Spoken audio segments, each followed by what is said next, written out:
بتبدأ حكايتنا بطفلين بيودعوا بعض وبيوعدوا بعض انهم يتقابلوا تاني في المستقبل، وبيبقى باين عليهم الحزن الشديد عشان هيفترقوا عن بعض. بس بيعدي الوقت وبيكبر صاحبنا موي، واللي بيبقى ماشي في الطريق وبيظهر شوية متنمرين بيرخموا عليه، فبنلاقي ان موي عارفهم وعارفينه، بس موي اصلا مش فاكر اسم القائد بتاعهم ومسميه سمكة العشب علشان شعره شبه السمكة دي، فبيتعصب منه الشباب جامد وبيعرفوه بنفسهم من تاني. فبيسألهم موي عن السبب اللي خلاهم يوقفوه، فبيرد عليه القائد وبيقول له انه لازم يحاسبوا على اللي عمله معاه يوم التخرج من المدرسة. فبيستغرب موي وبيبقى مش فاكر اي حاجة اساسا، فبيتعصب الواد اكتر وبيقول له انت مش عملت فيها جنتلمان ودافعت عن الواد كامي لما اتنمرت عليه، وكمان اخدته وهربت بعيد، ده غير انك اتريقت على تسريحة شعري. وبيبقى موي زهقان منهم وعاوز يروح وخلاص، فبيهجموا عليه الشباب علشان يضربوه، بس بيتفادى هجماتهم بكل سهولة، وبيسيب الاخير يضربه علشان يريح دماغه منهم ويسيبوه يروح. ولما موري بيوصل للبيت علشان يتغدى مع ابوه، بنلاقي ان وشه متعور بسبب الخناقة معاهم. فبيستغرب ابوه بيقول له انت ايه اللي خلاك تسيبهم يضربوك كده، انت كان تقدر تعمل من وشهم جزامة يا ليفا.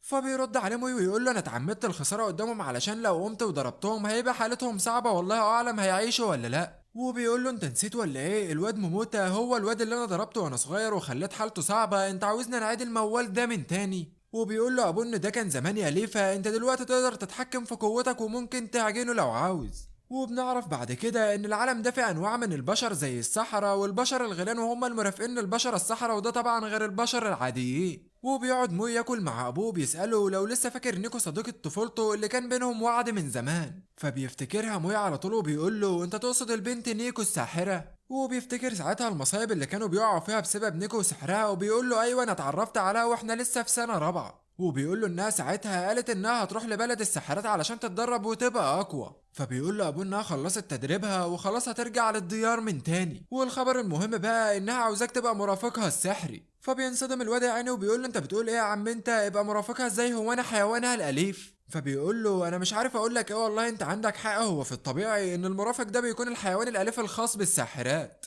بس من زمان جدا الحيوانات الأليفة دي اتطورت مع الوقت بسبب القوة السحرية وبقت بتاخد أشكال بشرية، ومع الوقت بقوا يتجوزوا من البشر العاديين كمان. وفي الوقت ده تم إنتاج فصيلة جديدة من الغيلان، وطبعا اللي هم موي وأبوه وباقي أفراد فصيلتهم. فبيقول له موي يا عم ما أنا عارف أصلنا، بس أنا مالي بكل ده، ما تخليك أنت المرافق السحري ليها وخلاص. فبيقول له ابويا يا ريت انفع والله يا حبيبي، بس هنعمل ايه بقى، انا الشغل عندي كتير، ده حتى اليومين الجايين دول انا مسافر في مهمة وهفضل فيها لفترة طويلة جدا، بس مش عايزك تقلق، انت مش هتبقى اكيد مرافق ليها، انت هتبقى زي الحارس الشخصي ليها كده مش اكتر. وبيديله الخبر التاني كمان، وهو ان نيكو هتيجي لوحدها من غير اهلها علشان كده هتعيش معاه في البيت لوحدهم هنا. وبيتصدم ان نيكو هتيجي لوحدها من غير اهلها علشان كده هتعيش معاه في البيت لوحدهم هنا. وبيتصدم الواد ساعتها ومش بيبقى عارف يقول له ايه، وبيتقبل الوضع البائس اللي هو بقى فيه خلاص. وبيعدي الوقت وبنشوف نيكو وهي راجعة للمدينة، وبتبقى متحمسة جدا علشان هتقابل موي تاني زي ما وعدوا بعض زمان. وبيبقى موي في الوقت ده قاعد بيفكر في نيكو ازاي هيتعامل معاها وهيهتم بيها ازاي،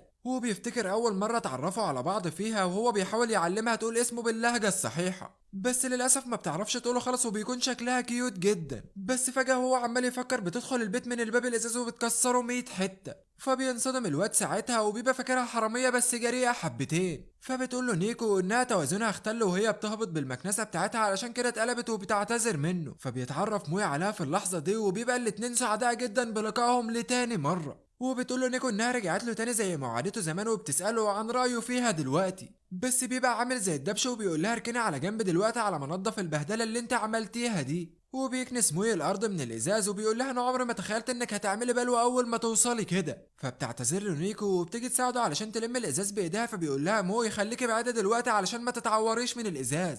وفعلا بتسمع كلامه على طول وبتاكل من الكعك اللي هو عمله لها، وبتبقى من جواها متحمسة جدا علشان شافت الواد موي تاني، وبتتفاجئ من وسامته دلوقتي بعد ما كبر، بس بيقاطع موي تفكيرها وبيقول لها انها لازم يتأقلموا مع بعض على الوضع الجديد دلوقتي. فبتقول له انها اسفة على الموقف اللي هو فيه ده، وان امها هي اللي اصرت على حوار العقد السحري ده وانه يبقى الحارس الشخصي ليها. فبيقول لها مفيش مشكلة وبياخد الازاز علشان يرميه بعيد، بس بتوقفه نيكو على طول وبتقول له انها تقدر تصلح الازاز ده بسحرها بس بشرط يجيب حاجة هو بيحبها جدا. فبيندهش موي وبيروح يجيب لها المج بتاعه اللي بيحبه جدا، وبيفهمها ان المج ده غالي عليه جدا لانه عزيز على قلبه. فبتستخدم نيكو سحرها على المج والازاز المكسور، وفعلا بتنجح ترجع الازاز المكسور سليم زي ما كان بالظبط. فبيندهش مورو وبيقول لها ان سحرك ممتاز جدا. بس فجأة بيتكسر المج 100 حتة، فبيتصدم موي وبيسألها ايه اللي حصل. فبتعرفه انها استخدمت المج كضحية علشان تستخدم المشاعر المهمة اللي في المج وتستخدمها في توليد السحر لتصليح الازاز. فبيتعصب عليها موي وبيقول لها يعني انا بقولك المج غالي ومهم جدا بالنسبة لي تقومي عاملة كده؟ هو انت غبية ومفيش عندك عقل خالص؟ فبتستوعب نيكو اللي عملته وبتعتذر له، بس بيهون عليها موي وبيقول لها مش مهم خلاص مادام الازاز اتصلح ورجع جديد زي الاول. فبتتحمس نيكو وبتبقى عاوزه توري موي قد ايه هي بقت قويه ومدهشه. فبتختار نوع من السحر توريهوله وهو بيحول الاجسام لاجسام مسطحه زي الورق كده بالظبط. وبتسأله وقتها لو كان معاه حاجة توريله عليها السحر، بس بيقولها ارحمي ام العيانة ما عنديش اي حاجة يا ست تستخدميها عليه. بس ما بتهمتش نيكو برضه وبتستخدم السحر على نفسها الغبية. فبتحول جسمها لجسم مسطح في اللحظة دي، وبيندهش موي من اللي شايفه وبيبقى قلقان عليها. وفي نفس الوقت بتبقى نيكو اتحولت لجسم مسطح، وبتفضل نيكو تطير في الجو في الأوضة بتاعته زي الورقة بالظبط لحد ما بيطيرها الهوا بره البيت خالص. فبيجري موي وراها في الشارع